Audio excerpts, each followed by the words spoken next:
Good morning class. कैसे हो बच्चों? पढ़ाई कैसे चली आप लोगों की क्लास? इसके पहले हम लोगों ने राहु सांकृत्यायन के बारे में, उनके जीवन से संबंधित कुछ प्रमुख बातों के बारे में, उनकी रचनाओं के बारे में तथा उनके व्यक्तित्व के बारे में पढ़ा और जाना था। जैसा कि हम सभी लोग जानते हैं, राहु सांकृत्यायन एक घुमक्कड़ प्रवृत्ति के व्यक्ति थे। उन्होंने अपने जीवन का अधिकांश समय घूमने में ही व्यतीत किया। उन्होंने जितनी रचनाएं की, उनमें अधिक से अधिक रचनाएं उनके द्वारा किए गए यात्रा वृत्तांत के आधार पर ही लिखी गई है। हमारी इस पुस्तक में राहु सांकृत्यायन द्वारा लिखित यात्रा वृत्तांत, जिसमें उन्होंने नेपाल से तिब्बत की यात्रा के बारे में बताया है, यह एक यात्रा वृत्तांत है जिसका नाम है लहसा की ओर। आइए देखते हैं इस रचना के माध्यम से राहु सांकृत्यायन क्या कहना चाहते हैं, अपने किन अनुभवों को पाठकों के साथ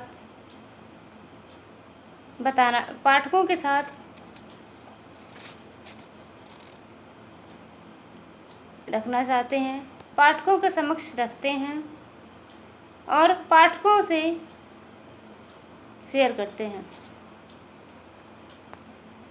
नेपाल के जिस मार्ग से राहुल लहसा गए वह प्राचीन मुख्य मार्ग था, जिससे सैनिक भी जाते थे और व्यापार भी होता था।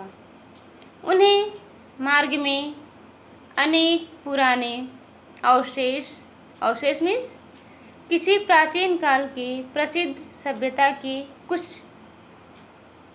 चिन्ह मिले। तिब्बत में यात्रियों को बहुत कष्ट थे, पर उन्हें कुछ अच्छी बातें भी दिखाई दी।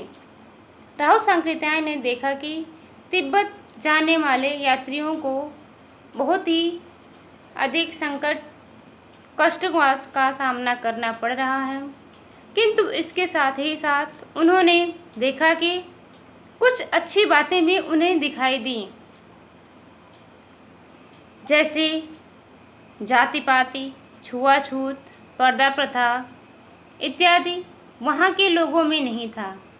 वहाँ के लोग स्वतंत्र विचारधारा वाले, मेहनती और अपने कर्तव्य के प्रति निष्ठावान रहने वाले व्यक्ति थे। राहु सांकृत्यायन जी को लहसा जाने वाले मार्ग में मिलने वाले अजनबी अर्थात अनजान लोगों के प्रति व्यवहार अच्छा रहा।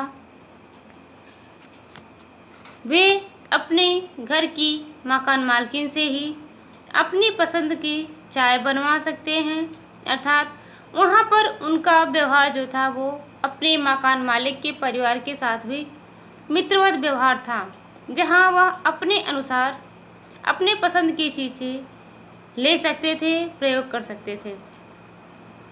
तिब्बत में डांडे खतरनाक होते हैं, दूर दूर तक बस्ती नहीं होती।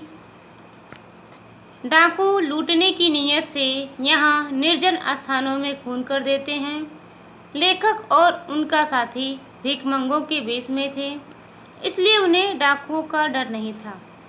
जैसा कि सांकृत्यायन जी ने अपने अनुभवों को बताते हुए कह रहे हैं कि तिब्बत के उन रास्तों पर जो निर्जन थे, बिल्कुल ही जिस पर लोगों का आना जाना नहीं के बराबर था, और वहाँ के दूर दूर तक कोई बस्ती दिखाई नहीं देती थी, ऐसे निर्जन स्थानों से गुजरना खतरे से खाली न था, क्योंकि वहाँ पर चोर, डाकू, लुटेरे अपने इन कार्यों को पूर्ण करने के लिए, जैसे चोरी करने के लिए, डाका डालने के लिए या यात्रियों के पास मौजूद सामानों को लूटने के लिए, इन्हीं निर्जन स्थानों का प्रकार ही प्रयोग करते थे। वे यहाँ पर लोगों की हत्या भी कर देते थे, किंतु लेखक और उनके मित्र को इससे कोई प्रभाव नहीं पड़ा, क्योंकि लेखक और उनके मित्र एक बहुत ही सामान्य अर्थात दीनहीन दशा में दीनहीन लोगों के वेश में यात्रा कर रहे थे। इसलिए उन लोगों को इन लुटेरों से, इन डाकुओं से किसी प्रकार का कोई भय नहीं था।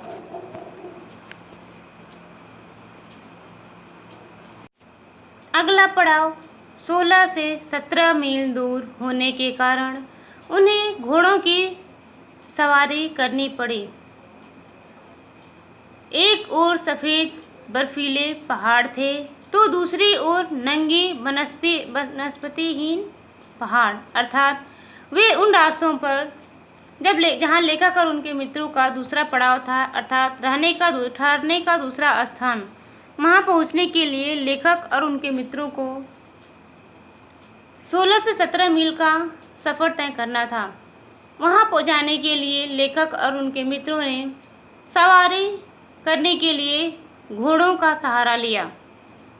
उन रास्तों पर एक तरफ जहाँ बर्फ़ से ढके सफ़ेद पहाड़ थे तो दूसरी तरफ वनस्पतिहीन अर्थात वे चट्टानें जिन पर किसी प्रकार के कोई पेड़ पौधे नहीं थे।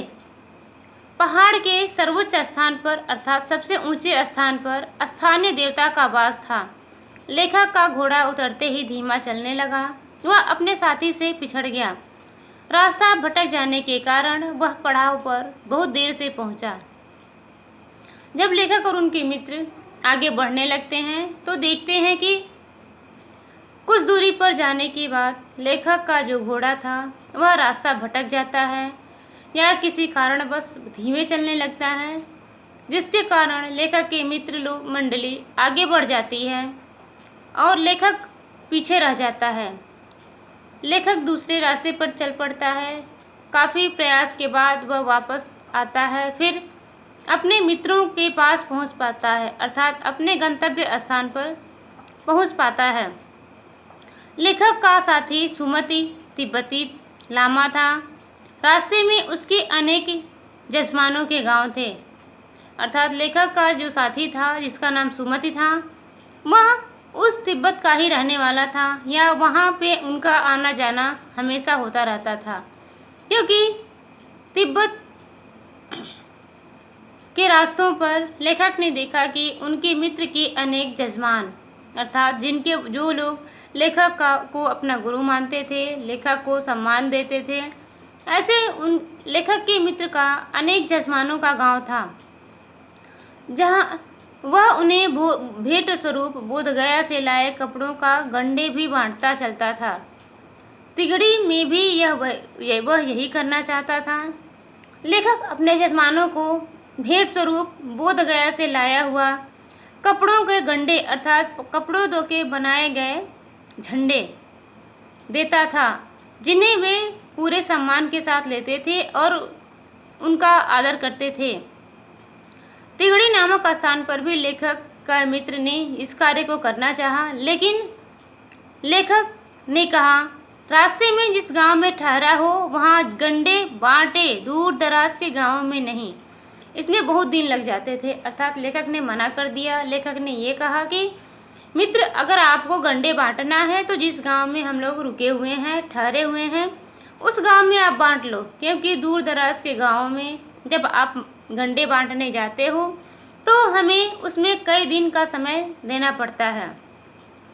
उसके बाद दूसरे दिन वे तेज़ धूप में चल रहे थे। तिब्बत में सीधी धूप कड़ी होती है, पर यदि कपड़ों से छाया कर लें तो बहुत ठंड मालूम होती है। शंकर बिहार में खेती के मुखिया भिक्षु उनसे प्रेम से मिले। वहाँ एक मंदिर में कंजूर अर्थात भगवान बुद्ध के वचन का अनुवाद की कुछ हस्तलिखित प्रतिलिपियाँ भी मिली, जिनकी संख्या 103 थी। लेखक उन्हीं की तलाश में था, इसलिए वह वहीं आसन लगाकर बैठ गया। एक एक पुस्तक 15 किलो से अधिक वजन की थी। उनका अवलोकन करने के लिए समय की आवश्यकता थी, इसलिए लेखक ने सुमति को अपने जजमानों के पास जाने को कह दिया। अगले दिन वे अपना अपना सामान उठाकर चल दिए। अर्थात यात्रा के दौरान अगले दिन काफ़ी तेज़ धूप थी, जिसमें उन लोगों को यात्रा करना था। तिब्बत में यह तेज़ धूप, सीधी धूप जब पड़ती है तो वो बहुत तेज़ होती है, किंतु यदि हम किसी कपड़े का सहारा ले लें तो वह धूप वहाँ पर काफ़ी ठंड मालूम पड़ती है। लेखक ने देखा कि शंकर विहार नामक खेती के मुखिया भिक्षु, जो कि बौद्ध धर्म का बहुत ही सम्मान करते थे, उन्होंने देखा कि वहाँ पर एक मंदिर में भगवान बुद्ध द्वारा कहे गए वचनों का अनुवाद की कुछ हस्तलिखित अर्थात हाथों द्वारा लिखी गई पुस्तकें मिली, जिनकी संख्या 103 थी। लेखक इन पुस्तकों की तलाश में ही आया था और उसने देखा कि वहाँ की प्रत्येक पुस्तक 15 किलो से कम वजन की नहीं थी। उनका अवलोकन करने अर्थात उन्हें पढ़ने के लिए लेखक को काफ़ी समय देना पड़ता। इसलिए लेखक ने अपने मित्र सुमति से कहा कि मित्र, तुम अपने जजमानों के यहाँ जाओ, घुमाओ, उनसे मिलाओ। अगले दिन वे लोग अपना अपना सामान बांधे और वहाँ से अन्य यात्रा की तरफ बढ़ गए।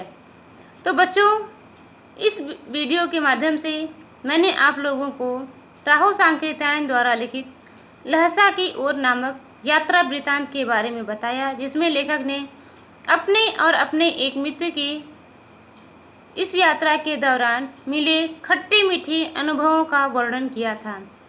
बच्चों, आप लोगों को यह वीडियो कैसा लगा, आप लोग हमें अवश्य बताएं। यदि आप लोगों को किसी प्रकार की कोई दिक्कत होती है या कहीं कोई पैराग्राफ समझ में नहीं आता है तो आप लोग मेरे से दोबारा पूछ लीजिएगा। धन्यवाद।